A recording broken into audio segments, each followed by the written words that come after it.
Chapter 6. Your Plan of Action. My client Chrissy was sitting in my office smiling. She told me about her date the previous night. I almost didn't go. About an hour before I was supposed to meet Paul, I was so nervous getting ready. I was getting self-conscious and sort of shutting down. I just didn't think I could do it. I started coming up with excuses for canceling, like, I'm not feeling well, or I have a friend who just went through a breakup and really needs me. But then I stopped and thought about what we've been talking about in session. I don't want to be the kind of person who makes up excuses in order to avoid going out. I made a plan, and I wanted to stick with it. Plus, I knew if I cancelled, I'd regret it and feel lonely. Because I did want to get to know Paul better. The old me would have stayed home. I probably would never have agreed to go out with Paul. She went on to say, change is about doing things differently, so I just reminded myself that my goals are to have fun with dating and be more flexible in how I approach things. I tried to observe my worried thoughts as they appeared but not buy into those thoughts. And then I did go out and meet Paul, even though my heart felt like it was pounding out of my chest. After the first few minutes, my anxiety got much better. We went miniature golfing, which I thought sounded weird at first, but it turned out to be pretty fun. I told Paul the first wasn't very good, and he said he thought it was cute how I was embarrassed, then said not to worry because I'd be a pro by the time we left. I think I like him, so we'll see what happens. Even if it doesn't work out, I feel great that I went. As Chrissy's story illustrates, for successful dating, the ultimate aim isn't to eliminate shyness or anxiety from your experience. In fact, trying to avoid or get rid of shyness or anxiety in the context of dating only makes you more self-conscious. That's why the goal of this book is to help you recognize this key point. It isn't necessary to be free of shy, anxious, or worried thoughts to be fulfilled and live a rich, satisfying life. Being able to tolerate upsetting thoughts or feelings and still move forward with living a valued life is what will ultimately lead to life satisfaction. Hayes and Lillis 2014. This ability to move forward with your shyness and anxiety will ultimately set you on the path you want to be on. When you follow your deepest values despite anxiety, worry, or self-doubt, a whole new world opens up to you, a world full of meaning and possibilities. This chapter will help you embrace the vision for your life that you identified by exploring your values in Chapter 5. Earlier chapters gave you skills to help you tolerate upsetting thoughts and feelings and still move forward when they threaten to immobilize you. Now you're ready to take committed action toward integrating your values into your life. This chapter will help you do just that. Commitment to action. You ultimately know what's best for you, so in this chapter I'm going to put the power in your hands. While I'll make some suggestions and guide you through the process of creating an action plan, you'll choose what to do, when to do it, and how to respond to challenges along the way. No one likes feeling like they're being forced into living a certain way, dating, or attending certain events. And no one can make you ready to change except you. This is where choice comes in. Committed action is about choosing to be in control of living your life in a way that's meaningful, even when that requires embracing uncertainty. It's choosing to be active, not passive or avoidant, in your life. The goals you set for yourself shouldn't be tasks that you dread but feel you must accomplish because a dating book advised you to do so. Instead, the goals you set for yourself should reflect how you want to live. In doing so, you'll experience both ups and downs, and along the way, you'll share meaningful experiences with potential romantic interests and dates, experience moments of laughter or levity, and have the opportunity to truly connect with others. That's what makes these goals worthwhile. The aim isn't just finding a partner, it's creating a life that you want to live with a partner you want to share it with. One of the biggest reasons people don't make changes is because they aren't sure how to start the process. Living the life you want to live may sound exciting but also intimidating. Indecision can become a roadblock, stopping you dead in your tracks. You may not feel ready, may not be sure when you'll be ready, or wonder how you'll find the confidence to change. The simple truth is that you have to start with new behaviors, in the form of small and simple steps. Feelings of confidence will follow. Here are some ideas for how you can bolster your ability to take those steps. Feelings follow actions. If we all waited until our emotions were in the right place to do things, say finish a work project or do the laundry, our lives wouldn't function too well. Instead of waiting for your emotions regarding dating to feel right, trust that your feelings will follow your actions. So instead of waiting until you feel comfortable to talk to a new coworker, go ahead and talk to her at her desk for a few minutes regardless of how you feel. Feelings of confidence will follow that action. Or rather than waiting until you feel like it's the right time to join a dating service, go ahead and join it despite your doubts. You'll feel ready after you've signed up, because nothing says ready more than being there. When doubt creeps in as you try to take new actions that reflect your values, remind yourself that your feelings will follow your actions. Willingness is key. The main ingredient you need in order to be successful in dating and in love is willingness to have new experiences. You must be willing to engage with life and with others, to feel vulnerable, anxious, embarrassed, thrilled, and excited, and to let all of this occur while still knowing that forging a relationship may take a while. That may sound like a tall order, but if you can maintain willingness, you'll get where you want to be. Give yourself permission. What's your first association with the idea of being available?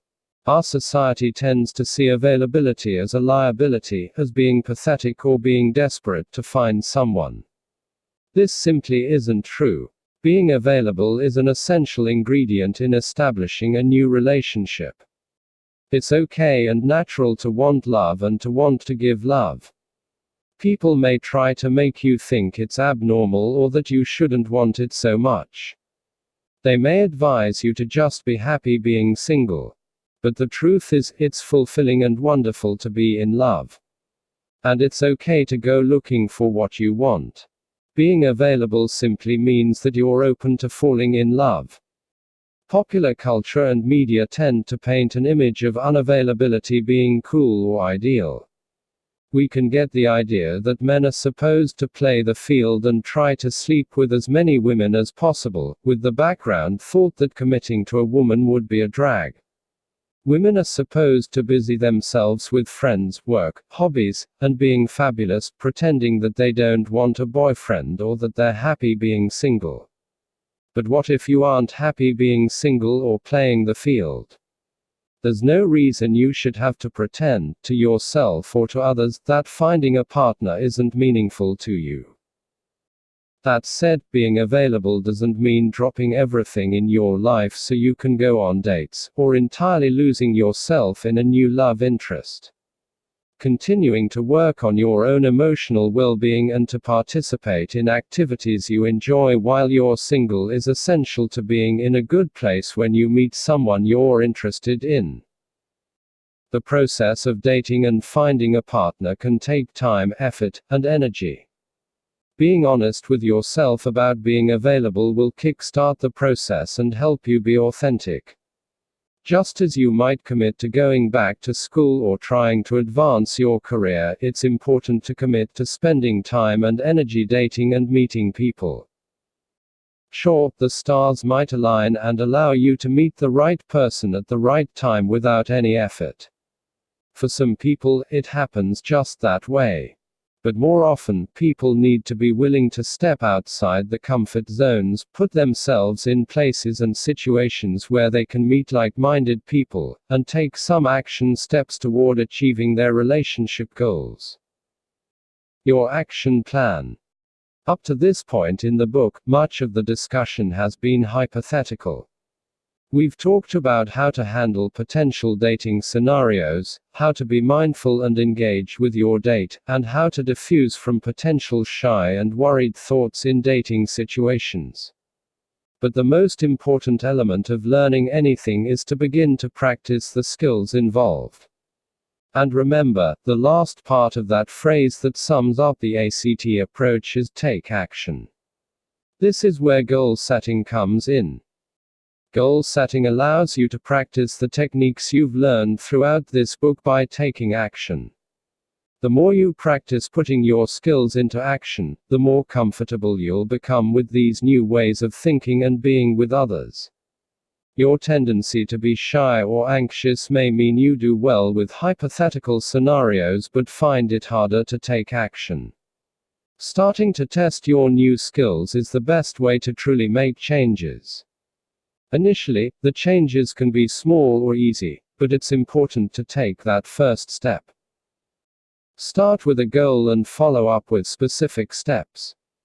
Researchers have studied which approaches tend to work best in terms of achieving goals. Starting out with more flexible goals can be helpful in fostering willingness. But ultimately, creating a specific plan of action helps people achieve the goals. Jin et al. 2013. So in this chapter, you'll eventually create a concrete plan. If this approach starts to feel difficult, remember that creating a specific step-by-step plan is more likely to help you follow through and get what you want. Research also shows that writing down your goals, rather than just thinking about them, makes it more likely that you'll accomplish them. Hale 2011. For this reason, it's important to actually complete the exercises in this chapter, rather than just reading through them. Additionally, telling a friend about a goal and then checking in regularly with that friend also increases the chances that you'll meet your goal. Hale 2011. Therefore, in this chapter I'll help you identify people you can share your goals with to enlist the support. The goals you choose to set can be in any form you like, so long as it helps you implement a value you hold. For instance, here are some possible goals related to values. I value living a full life that includes a variety of people because that helps me feel less isolated and is also more fun. In order to have more people in my life, I'm setting a goal of meeting new people. I value being able to attend and enjoy social events, even if that causes some discomfort. To implement this value, I'm setting a goal to attend social events more often. I value balance in my life because this lessens my anxiety and keeps me interested and engaged. To help this value flourish, I'm setting the goal of working less on weekends and using my vacation time for relaxing or exciting trips. I value learning and career development. To further this pursuit, I'm setting a goal of looking into MBA programs. Another goal is to do more reading on my own. You'll notice that some of these goals are clearly related to dating and others aren't. Some of your values may not directly relate to dating, but it's still helpful to pursue your goals in those areas because doing so will help you feel good about yourself and where you're going in life. Again, feeling self-confident can only help you in dating, and it will also increase your well-being both when you're single and when you develop a relationship. Creating an action plan involves a few steps. The first is to identify a specific goal you want to work toward. Be realistic and choose something you actually have control over and can make happen. Next, identify which steps will be most effective in achieving your goal. Breaking a large goal down into smaller steps will make your goal feel accessible rather than overwhelming. Lastly, you make a commitment to follow through. If you want to work on several goals, this step will entail deciding on a realistic timeline for each. Some goals will be compatible. For instance, if your goals include spending more time with friends, engaging in more physical activity, and increasing your participation in activities where you might meet potential dates, setting a goal of participating in a co-ed tennis tournament or taking a yoga class with a friend might meet all of those goals. Alternatively, you may find that you don't have time to work on several goals at once, or that you need to work on different goals separately. In that case, you'll need to prioritize your goals. Ideas for meeting potential dates. One of the most common and helpful goals for shy daters is meeting or connecting with potential dates. Yet if you're like most people, you may draw a blank when brainstorming ideas about how to make this happen. Because so many clients ask me for guidance on where and how they can meet people, I've included a list of activities that can increase your chances of meeting potential partners. In addition, many of them may help you reach other goals, in areas of your life beyond dating and relationships. Take up a sport or recreational activity, such as skiing, tennis, golf, volleyball, swimming, basketball, soccer, yoga, kayaking, hiking, cycling, running, and so on. Ask a friend to set you up with someone who might be a good match for you. Join an online dating site or download and use a dating app. Take a class related to a hobby, such as chess, writing, painting or drawing, music, gardening, cooking, or photography. Get involved in a specialty group. From book clubs and alumni groups to science fiction conventions and local theater groups, the possibilities are endless. Sign up for a matchmaking service, speed dating, or a program like It's Just Lunch. Take a continuing education course at a local college, whether related to your job or something else you're interested in. Creative writing, business, computing and IT, engineering, health, communications, media, construction, design, real estate, medicine, social sciences, law, and science are just a few of the possibilities. Join a group for singles, single parents, child-free singles, singles meetups, social clubs, singles cruises, the list goes on. If you search online, you can find singles groups dedicated to many particular interests, from adventure to zoos. Volunteer with local community organizations that fit with your interests, from helping kids or senior citizens to park cleanups or walking for a cause to working for Habitat for Humanity. Also consider organizations related to your career. Accept invitations to happy hour or lunch with coworkers, or invite your coworkers out. Accept invitations to and attend parties, whether at the office with friends, or with neighbors. Attend religious services or events. Attend fundraising, charity, or networking events. Use social media to connect and facilitate face-to-face interactions.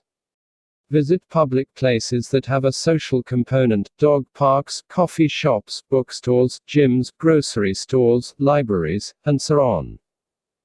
Exercise, setting goals and creating an action plan. Refer back to your values inventory from Chapter 5 for ideas about goals you'd like to set based on the values you'd like to strengthen. As a reminder, the life domains covered in Chapter 5 were intimate relationships, friendship, family, work and education, parenting, recreation, spirituality, and health and wellness. You also identified values unique to you that don't fall into these domains. For this exercise, choose 3 to 5 domains that you'd like to set goals for, keeping in mind that values consistent actions in any area of life can enhance your well-being and the quality of your relationships with others. Once you've set a goal in each domain, list the specific, concrete steps you need to take to reach each. The Goal and Action Plan worksheet includes space for 6 steps, but feel free to list fewer, or to use a separate piece of paper if you'd like to list more. An example worksheet is provided, followed by a blank one for your use. For a downloadable version of that worksheet, visit, or see the back of this book for more details. Finn's Goal and Action Plan Worksheet. Life domains, intimate relationships.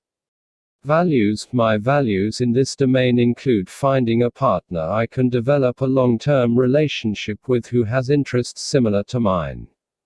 The women I've met through work haven't really been on the same page as me, so maybe it's time to explore other avenues.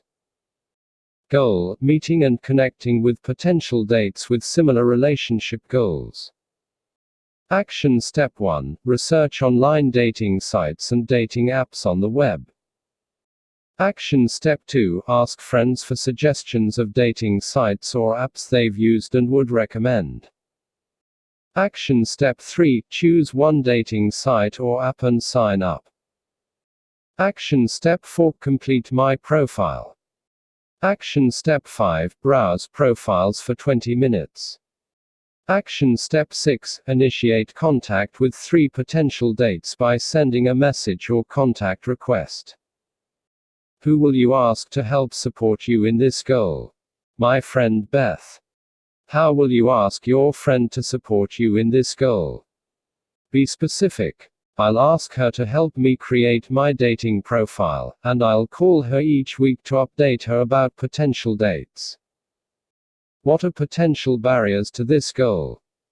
Thoughts. No one will like me or want to respond to me.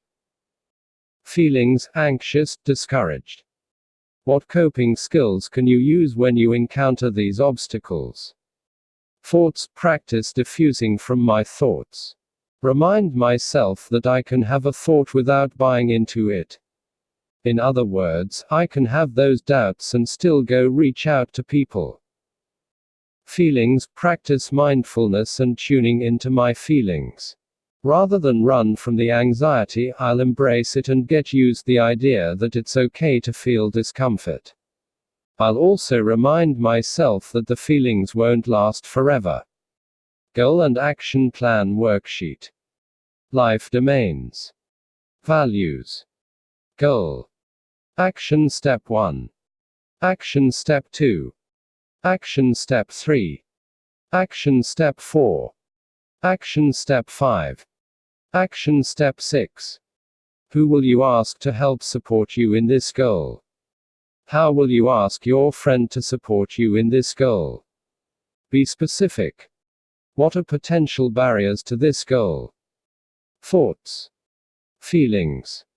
What coping skills can you use when you encounter these obstacles? Thoughts. Feelings. Your goals can be whatever you want them to be. The goal might be to complete one social mishaps exposure practice from Chapter 4 each week.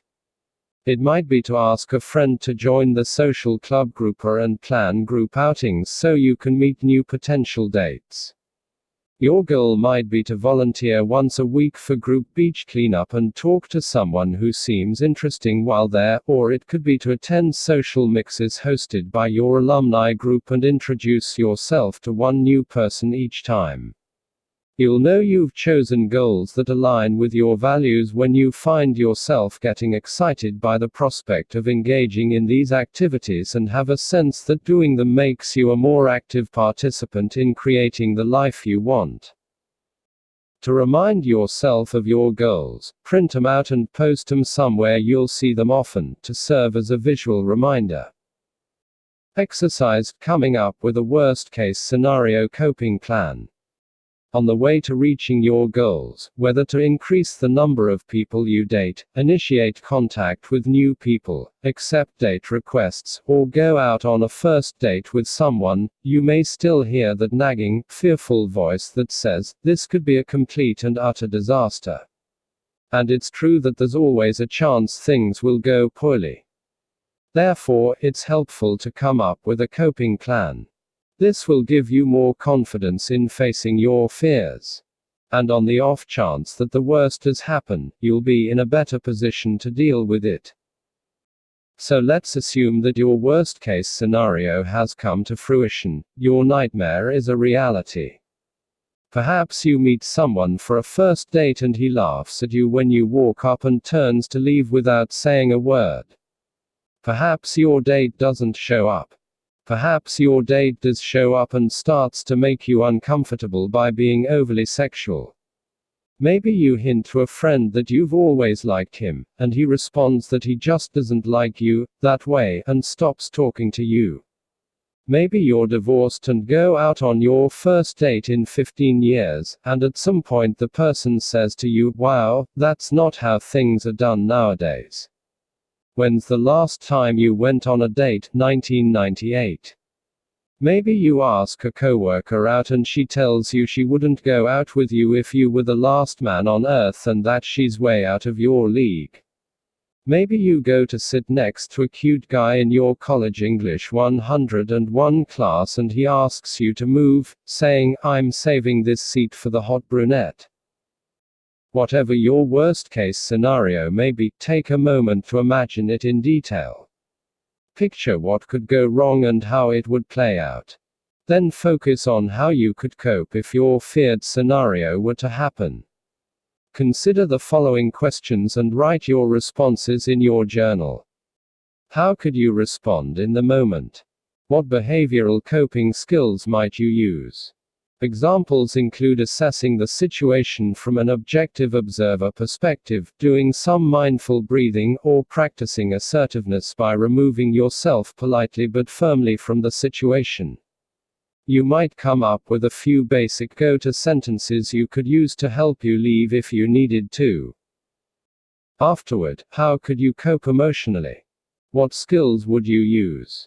Examples include tuning into your emotions with acceptance, labeling them, and extending compassion to yourself and your feelings.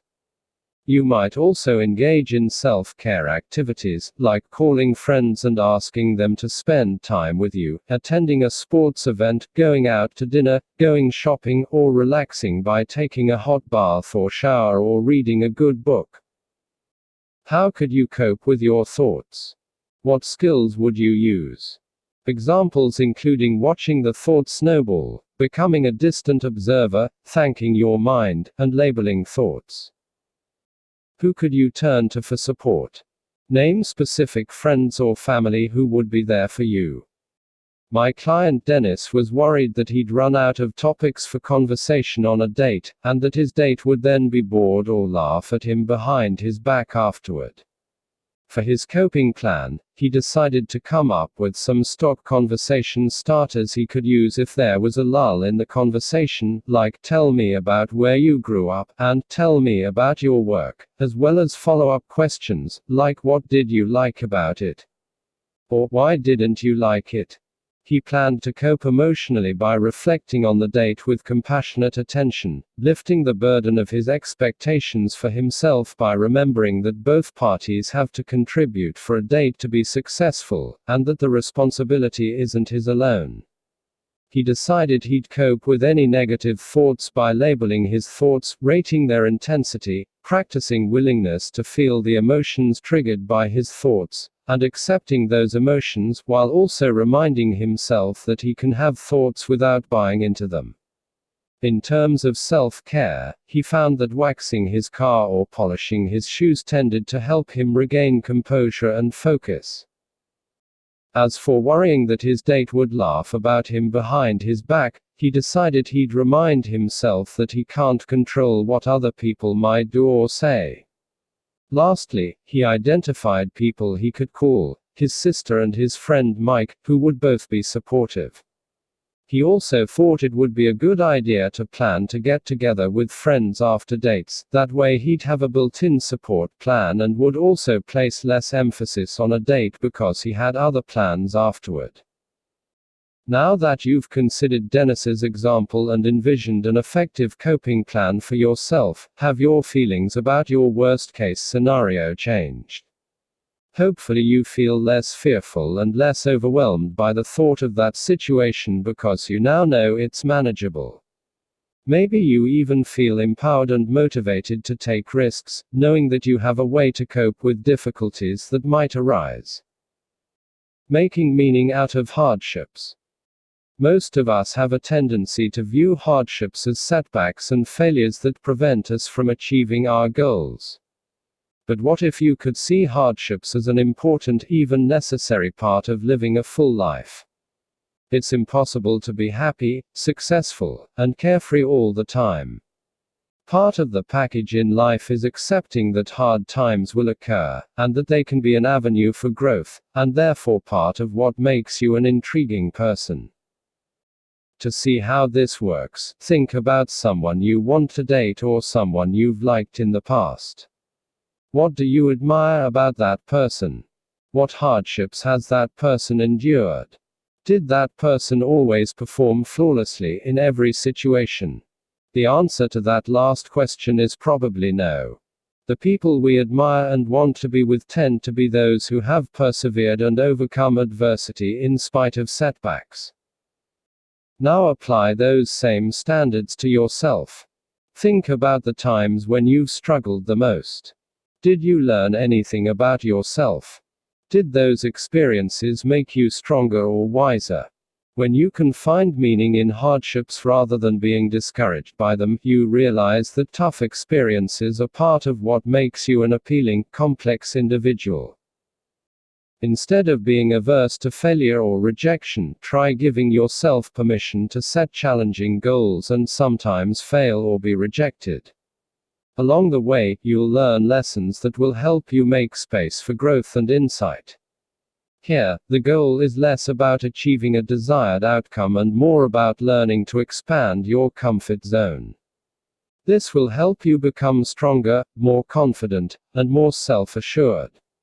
You might create a mantra for yourself about this, such as "My mission is to see this goal through, work my hardest, and be kind to myself throughout the process." Facing the worst, embracing the best. Hopefully this chapter has given you some strategies that make reaching your goals seem more realistic. Even so, sometimes you may feel that life is full of hard work, pain, or rejection, leading to a sense of hopelessness.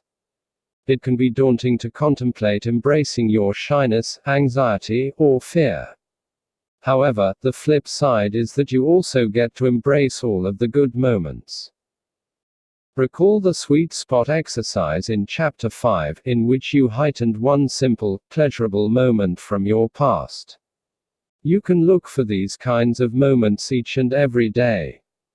Seeing the beauty in your daily life is a wonderful defense against hopelessness. As mentioned, research has shown that shy and anxious people have more trouble savoring positive experiences, tending to respond to them by downplaying positive emotions. Whereas a non-anxious person might have a good experience and try to heighten it by reflecting on the experience, people who are anxious tend to do things to shut down these positive feelings, things as simple as saying to themselves, "This good feeling is sure to end soon." Eisner, Johnson, and Carver 2009. This can have a variety of causes. You might be preoccupied with anxious or shy thoughts that block out the positives. You don't want to set yourself up for disappointment, so you avoid feeling hopeful or trying to get what you want. You may be uncomfortable with intense emotions, including intense positive emotions, or you might be fearful of showing any signs of strong emotion in social settings, including positive emotions, for fear of embarrassing yourself or conveying too much emotion. Eisner, Johnson, and Carver 2009. However, when you're less able to focus on and relish happy feelings, you miss out on personal enjoyment. You also miss out on sharing happy experiences with others, including dates. It makes it harder to focus on the light-hearted, fun aspects of dating and getting to know others. It also makes it harder to show how you feel about someone when you like that person and enjoy spending with them. The solution is to actively focus on heightening your good experiences, reveling in them and being more connected with them. When you're focused on savoring positive moments, the hardships you may experience won't seem as overwhelming or devastating. You'll have the balanced perspective that comes from knowing that there's good in the world and experiencing more positive emotions. Exercise, savoring positive experiences. If savoring and heightening positive experiences and emotions doesn't come naturally for you, that's okay. It's a skill you can work to improve, using your five senses to notice these happy moments, and then using mindfulness to savor them. When pleasant moments arise, tell yourself, this is a good feeling, and I want to enjoy things just as they are right now. Be stubborn and relentless about noticing the good in life. Here are some specific recommendations for positive experiences you can savor using your five senses. Sight, artwork, the colors of a sunset, beautifully made clothing, exquisite cars, fine architecture, the curve of a path, a pretty drive, a beautiful animal or bird, pictures of people you love, scenes from vacations that you remember fondly, or beautiful landscapes, from mountains and forests to a quiet lake or the vastness of the ocean. Touch, a hot bath, a cozy blanket, a warm sweater, petting a dog or cat, getting a hug, cuddling your date, holding a niece's or nephew's hand, getting a massage, feeling the cool water as you swim laps, or picking fresh blackberries or strawberries. Sound, your favorite music, birds chirping, a stream gurgling, the voice of a good friend on the phone, the crackling of a fire, or the sounds of cooking a nice meal. Taste, eating delicious food, drinking a cup of tea or fresh coffee, savoring a dessert, or slowly eating a piece of fruit and savoring each and every bite. Smell, the aroma of your favorite foods as they cook, flowers, scented candles, scents that remind you of fond memories, fresh air after a rain, appealing perfume or cologne, or the aroma of hot coffee as you bring it to your lips. You can also set an intention to notice opportunities to savor positive emotions and thoughts. Emotions, seek to notice and revel in peaceful, contented, or happy emotions whenever they arise, such as feeling loved, feeling appreciated, giving praise, feeling safe, feeling free, being independent, sharing laughter, being silly, feeling inspired, helping someone out, showing affection, being supportive, and so on. Thoughts, allow yourself to linger on happy thoughts when they arise. For example, I love being around Sasha, I'm hopeful right now, that book was touching, I'm inspired by this, life is good, I've accomplished a lot today, I'm a nice person, this place is wonderful, I love my home, I have a really good family, life is good, I'm lucky to be here, that movie really moved me, or I'm happy in this moment. Cultivating an approach of allowing yourself to feel and enjoy good moments will help you create more of those moments. In addition, increasing positive emotions is associated with higher self-esteem and well-being. Eisner, Johnson, and Carver 2009. And as you begin to savor positive experiences more often and intentionally, you may start surrounding yourself with people who make you laugh, become more open to different settings where you're likely to find enjoyment, and start savoring quiet moments in a way that fills you with hope and gratitude. You'll begin to bring positivity and joy to others by being encouraging, optimistic, and giving towards them. You'll also build feelings of hope and gratitude for all aspects of your life, including dating and your relationships with others. Emmons and McCullough 2003. These qualities will be apparent to those around you, and they're likely to find it appealing. Summary.